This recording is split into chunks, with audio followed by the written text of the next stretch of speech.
Заповядайте, колеги, добре дошли.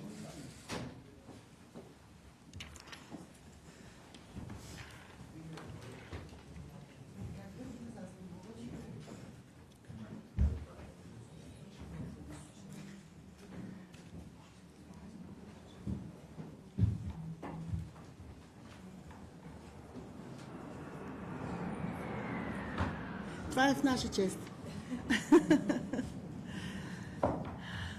Уважаеми господин председател на парламентарната група на Прогресивна България, уважаеми гости, уважаеми заместник-председатели, добре дошли на консултациите, които провеждаме според текстовете от Конституцията. Изключително ви благодаря за това, че се отзовахте на тях в напрегнатото време, което зная, че ви предстои в следващите дни, пък следващите месеци, надявам се и в следващите години. От екипа, който добре познавате, ще представя само професор Димитрова, която е нашия секретар по юридическите въпроси, по правните въпроси на президентската администрация. Позволете ми в началото да ви поздравя с големия крупния успех, който постигнахте на парламентарните избори на 19 април 2026 година. Да ви пожелая от тук нататък с хубавото българско на добър час. Зная, че няма да е леко на нито една институция в страната, но се надявам на един нов начин на работа между институциите. Уважаеми господин Витанов, като председател на парламентарната група, много погледи ще бъдат обърнати към вас и към ръководството на групата, защото в следващите месеци трябва да защитите изборния резултат, който постигнахте на последните парламентарни избори. Ще бъде трудно, но се надявам, че ще се справите. Ще бъде важна и вашето отношение към опозицията, за която ще поговорим след малко. Но позволете ми преди всичко да кажа, че след този изборен резултат държавата ни е в една нова политическа ситуация. Българите гласуваха за стабилна България, за стабилно правителство и за сигурност във всички аспекти на това понятие. От социална сигурност до сигурност във външната политика, сигурност в отбраната, сигурност за всеки български гражданин. Защо е нова политическата ситуация? Защото от вас ще зависи всичко от тук нататък, но едновременно с това като политическа сила, която за първи път от повече от 2 десетилетия, ако не се лъжа, спечелихте абсолютно мнозинство, хората ще разпознават категорично и кой носи отговорността за това. Затова казвам, че ще бъде трудно, но пак повтарям, надявам се, че ще се справите. Тази политическа ситуация говори още нещо. Обикновено на консултациите, които сме правили много години наред в тази зала, говорим за бъдещото управление, за бъдещото правителство, как ще бъде съставено то, как ще се правят коалиции. Този път имате всичко в ръцете си, може да направите самостоятелно правителство, това зависи от вас. Как ще бъдат отношенията ви с опозицията, се надявам да чуя след малко и от вашето изявление.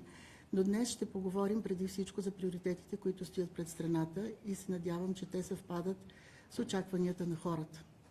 Нека да припомня за всички, че вече втори период живеем всички ние, работим с удължен бюджет. Много е трудно. Трудно е за икономиката на страната, трудно е и за всеки български гражданин. Служебното правителство се справи до някъде, но според моята оценка недостатъчно, за да защити най-бедните и най-уязвимите хора в страната, които буквално изнемогват от това наистина невероятно покачване на цените и от дисбалансите между цени и доходи. За нас ще бъде изключително важно днес да научим как смятате да процедирате с новия бюджет, който безспорно е първата политическа задача. Дали ще има изцяло нов бюджет, дали ще продължите с бюджета, който впрочем стоеше до последно в предишното Народно събрание, ще предложите ли някакви промени, как ще работите с социалните партньори. Втората задача, отново тръгвайки от това за какво гласуваха хората, е различен начин на управление, взаимодействие не само с институциите, с всички партньори в страната и с българските граждани, за повече прозрачност в управлението, за правила. Това, за което всъщност гласувахме всички ние. И не на последно място, как ще бъдат регулирани отношенията на страната ни във външната политика, какви са там приоритетите в следващите месеци. както и какво ще направите, за да можем България наистина да има своя силен глас сред европейските партньори, което много отдавна не ни се случвало. Заповядайте, господин Витанов.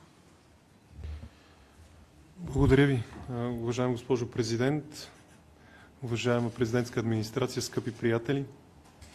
За нас е истинска чест и сме тук не само в отговор на конституционните ни задължения, а и най-вече в изпълнение на мандата, дадени от българските избиратели. Затова заставаме пред вас и ви казваме едно: ще бъдем наистина експедитивни. По-голямата част от нещата бяха казани и по време на предизборната кампания. Това, което бихме могли да обещаем, разбира се, е да сложим край на политическата криза и да отговориме на онези предизвикателства, поради които българското общество ни даде толкова много власт да решим. А именно, вие ги упоменахте. От една страна рязкото обедняване, галопиращата инфлация, и за това, когато говорим за приоритети, трябва да е ясно, че на първо време планираме редица законодателни дейности, които да ограничат тези галопиращи и неспиращи цени и това обедняване масово. От друга страна, търсенето на сигурност, за което вие споменахте, то не е само на сигурност, а и на справедливост във всичките й форми, в икономическа, социална, правосъдна. Така че също акцент и фокус върху работата на Народното събрание и на бъдещия Министерски съвет ще бъдат каскада и пакет от закони, които да възстанови тази справедливост, защото тя е именно в основата на огромните очаквания.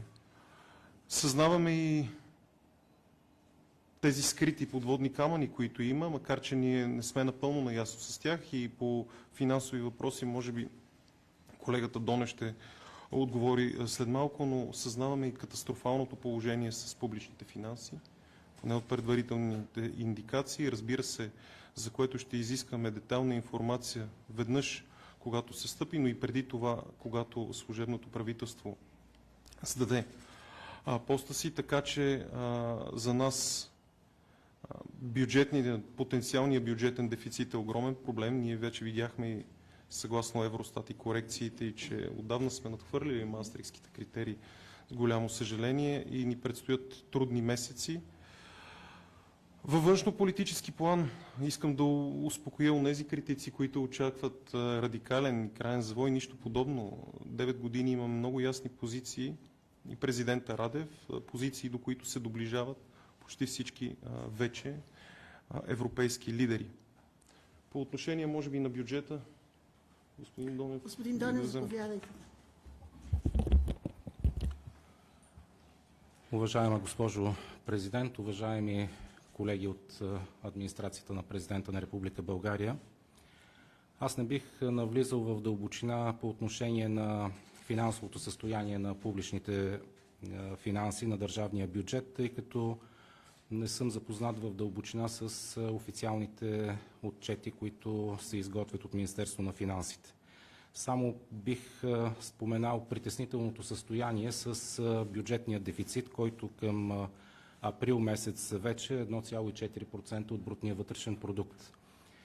Това повишение на бюджетния дефицит се дължи основно на няколко групи разходи, но преди всичко това са разходите за персонал, разходите за пенсии, социално-осигурителните плащания, което говори, че до известна степен и капиталови разходи, което говори, че структурата на разходната част на бюджета на държавата не е добре структурирана.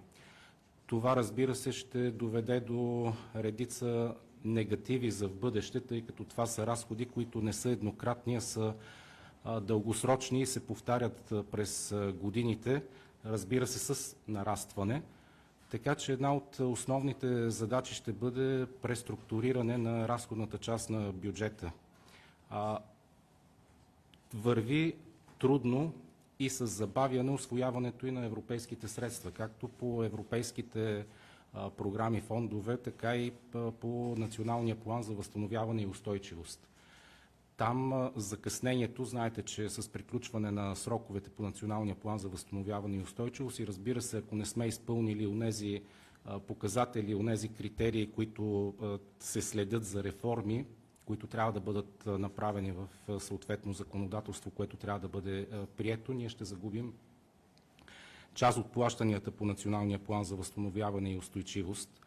Така че основна насока в това да бъдат спасени до известна степен тези плащания ще бъде насочена и основната работа в Народното събрание и в правителството за това каквото може да бъде предоговорено, каквото може да бъде спасено от тези европейски средства, които основно са насочени към възстановяване на икономиката след ковидните години, но при нас приехме малко по-друг подход, преди всичко реформи, след това инвестиции, което е може би грешка в подхода на държавата към усвояването на тези средства, защото голяма част от държавите членки на Евросъюза предпочетоха първо да инвестират, да направят инвестициите и след това да върват към реформи, което е обичайно и съответно оправдано, за да могат да се усвояват по-бързо тези средства за възстановяване на икономиката. Не бих навлизал в дълбочина за да правя пълен и подробен анализ на финансовото състояние на държавата, само бих казал това, че действително не е добре. Някои казват катастрофално е положението с финансите на държавата. Може би едно от първите решения, които трябва да бъдат приети от Народното събрание, това ще е съответно нов лимит на дълга, за да може държавата да осигури плащанията за пенсии, заплати, социалните разходи, които върват ежемесечно, така че юни месец да може да осигурим тези плащания до края на годината. Това съвсем накратко по отношение на финансите. Благодаря ви, господин Донев. Благодаря ви, колеги. Ще имат възможност цялата делегация на Прогресивна България да отговори на вашите въпроси след края на срещата. За сега ви благодаря. Заповядайте в прес-центъра на президентската институция.